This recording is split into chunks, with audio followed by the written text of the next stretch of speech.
Mr. Speaker, as I said earlier, today is a good day for the southwest border. It's a good day for Arizona and the people of this country.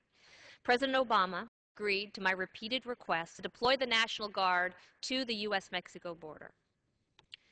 Today, the President announced that he will authorize 1,200 National Guard troops to be deployed to the southwest border. He will also request that $500 million be included in the supplemental spending legislation for enhanced border protection and law enforcement activities. Just yesterday, I communicated with my two senators, Senator McCain and Senator Kyle as well. I thought it was important that the Senate stand up for border security and include the $500 million in additional funding in the war supplemental making its way through the Senate this week.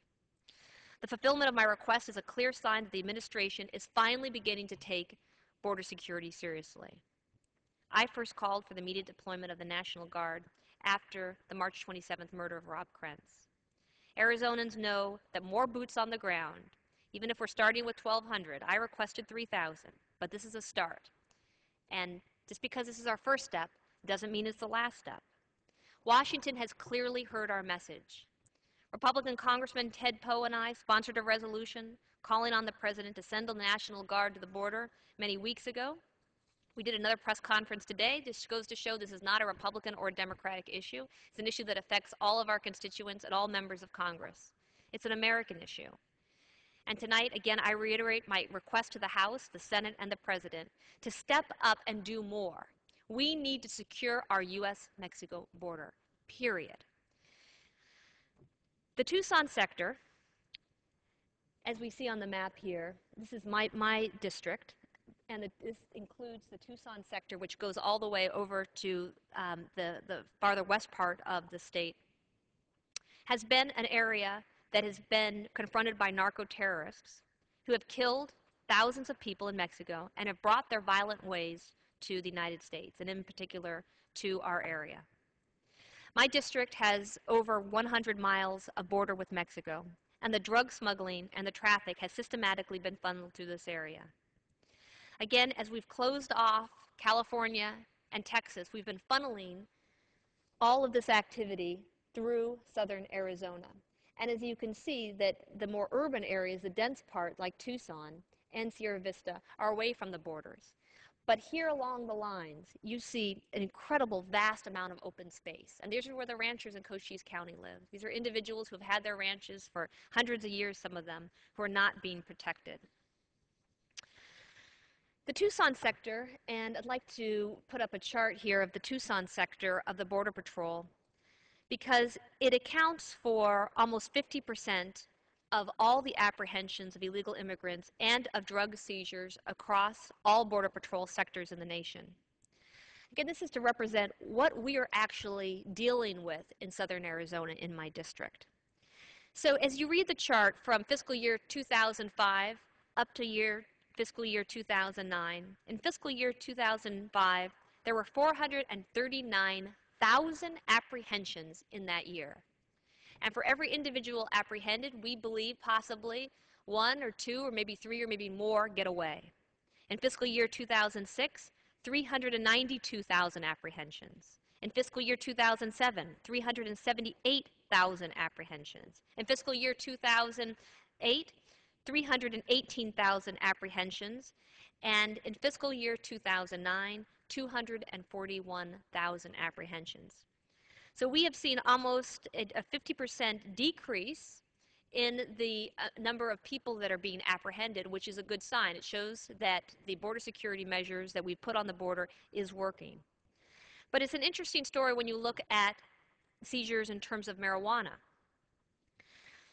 In fiscal year 2005, 488,000 pounds of marijuana was seized. And then it increases. In 2006, 616,000 pounds. In 2007, 897,000 pounds. In fiscal year 2008, 816,000 pounds. And a banner year last year, fiscal year 2009, 1.2 million pounds of marijuana seized in the Tucson sector of the Border Patrol. When you look at cocaine seizures, fiscal 2005 was an anomaly. We had 1,200 pounds seized. And then in fiscal year 2006, we had about 100 pounds. Fiscal year 2007, 177 pounds. Up to 2009, 524 pounds of cocaine. A decrease in the number of illegal immigrants and an increase in the amount of drugs, marijuana, and cocaine seized in the Tucson sector of the Border Patrol. Personnel. In fiscal year 2005, the United States Border Patrol had 2,339 Border Patrol agents in the Tucson sector. We have vastly increased that to fiscal year 2009. We're at almost 3,700 boots on the ground Border Patrol agents in the Tucson sector. In terms of prosecutions, in fiscal year 2007, there were 5,447 prosecutions. That number has more than tripled in fiscal year 2009. Over 17,000 prosecutions that are now taking place in the Tucson sector because of the increased and enhanced enforcement activity that we have there.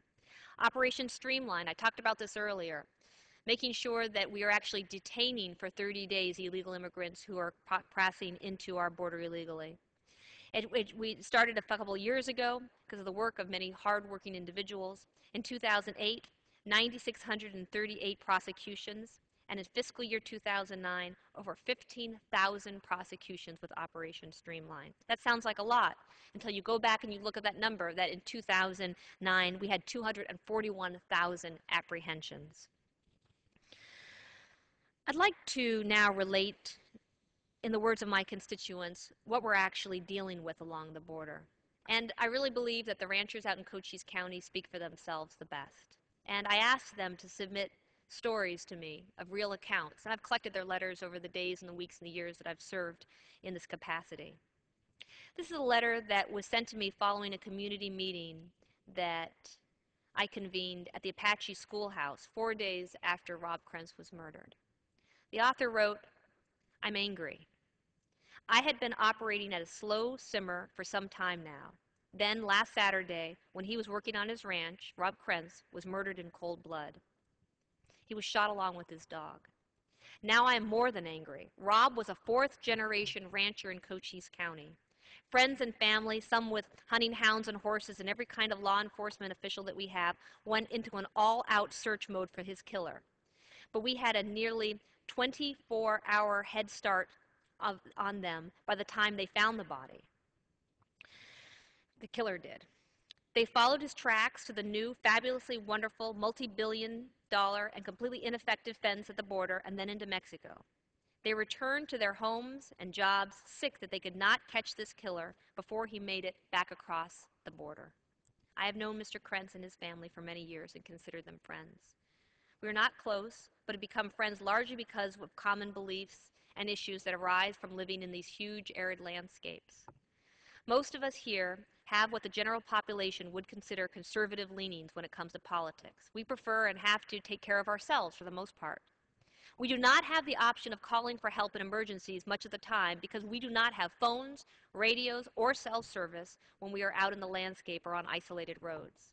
When you live here, you have to be prepared to handle your own emergencies. It is expected that may include a snake bite, a car wreck, or an isolated stretch of the highway, a neighbor with car trouble, that sort of thing.